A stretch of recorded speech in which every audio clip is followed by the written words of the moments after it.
At this time, we'll welcome our second speaker, which will be Scott Templeton, giving his talk on the benefits of assessment-based management. Now, Scott completed the Municipal Tax Administration program in 2006 before obtaining his A.I.M.A designation in 2009. He had 10 years of private sector experience before coming to the city. He's been to the city for about 10 years and has risen to the ranks of acting program manager of assessment. Please welcome Scott Templeton.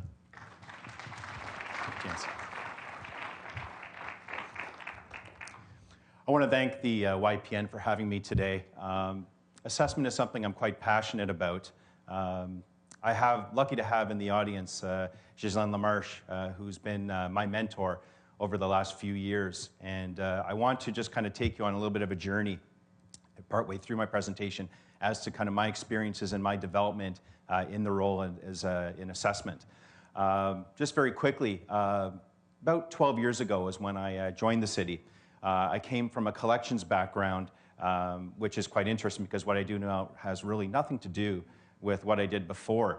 But just to show our young professionals in the room, coming from a tenured professional, that who knows what the future has in store for you. There's when you're looking to further your career in a financial role with the municipality, there's so many paths to go through. And I'm excited for myself for what the next at least 20 years is going to bring. And I'll be excited 20 years from now when I retire, obviously. And further to that, I'm excited for all of you because I think there's a lot of opportunity. So with regards to property assessment, a couple of quick numbers to throw at all you number crunchers out there. With regards to how many properties there are in the city of Ottawa, the greater city of Ottawa, there's over 300,000. So there's a lot of properties to assess. We're looking at about, for 2014, over $160 billion in assessment value that we're using to calculate all of our property taxes with. So that's quite a big number.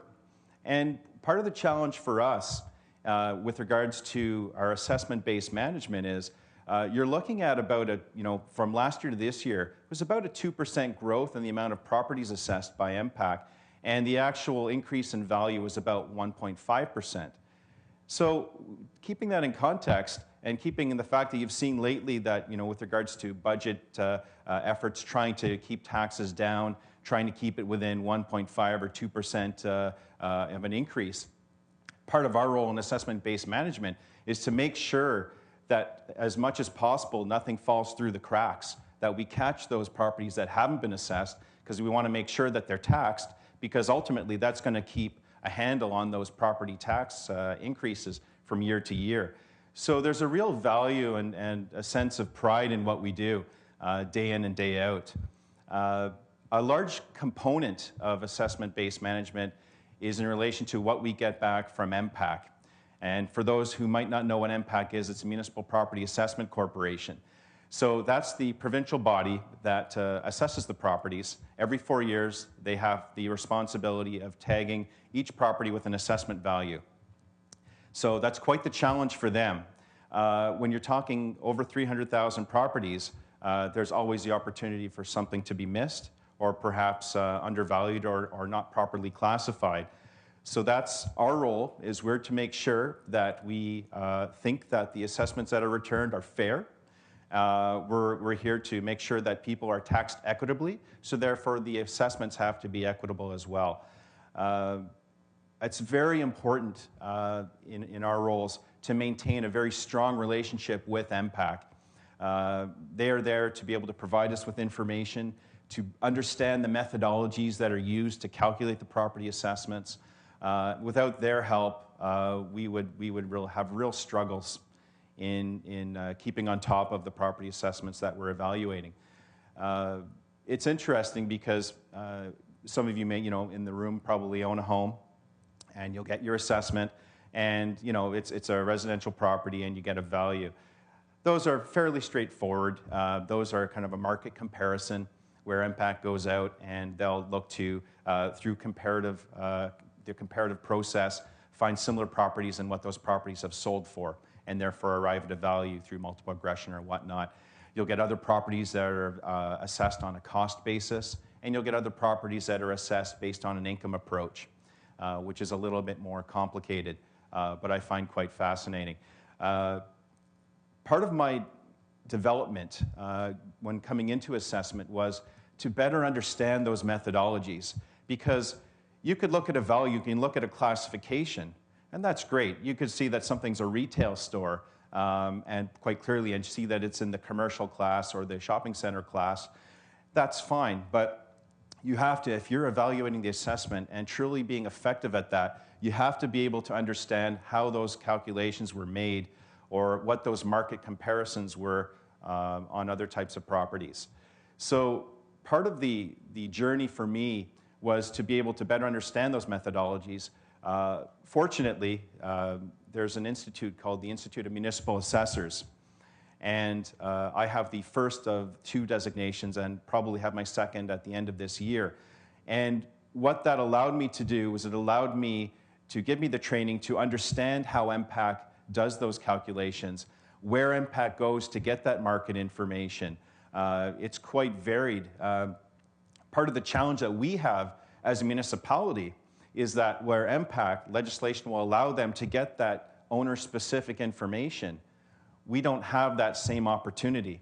The legislation doesn't allow us to go to someone at 123 Smith Street and say, please provide us with the 7 years of financial returns so that we could determine how to do the income approach on your property.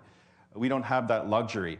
So because of that, we work with A.I.M.A to try to provide us a better understanding as to their procedures. We'll go out and look at market reports done by different institutions. It could be anything from the Canadian Mortgage and Housing Corporation to a firm, private firm, evaluation firm, CBLS. There's a lot of information out there, and a lot of it is free. So it's just a matter of being very good at Google searching to be able to find some of this information.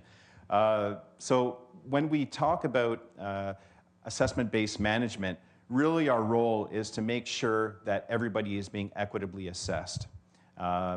It's amazing how many properties that we will find.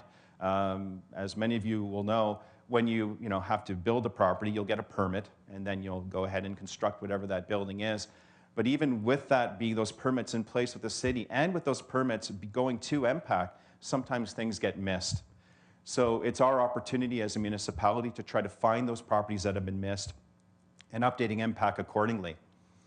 Sometimes it's not that a property's been missed. Sometimes it's a matter of that we feel it's been underassessed.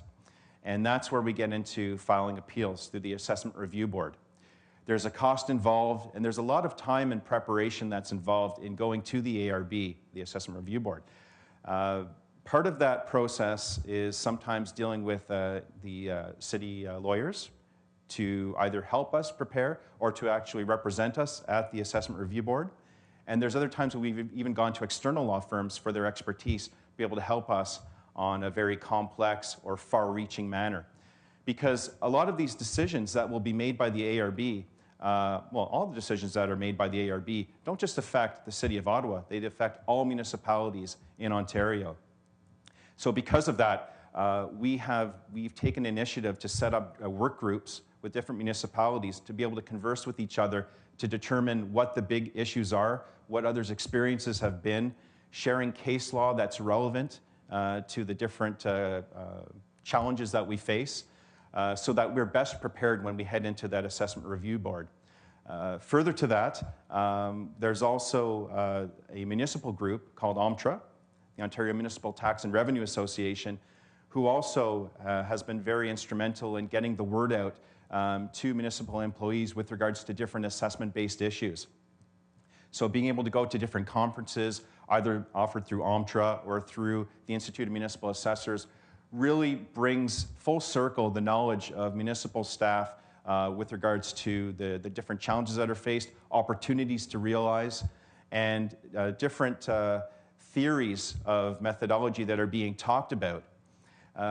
It's really interesting when you get into that case law, and when you walk into that ARB and you think, we're going to win, it's a slam dunk case. They don't know what they're talking about. And then you end up losing because of some technicality or definition of a term for assessment that someone pulled from the Oxford Dictionary that you would have not remotely thought was credible or even remotely relevant at the time. So it's an ongoing challenge for us to be able to be successful in our endeavors. I hope that I've really instilled some curiosity to the group today with regards to assessment, and I'd be glad to be able to talk to any one of you afterwards and any questions that you would have. Thank you very much. Thanks, guys. Okay.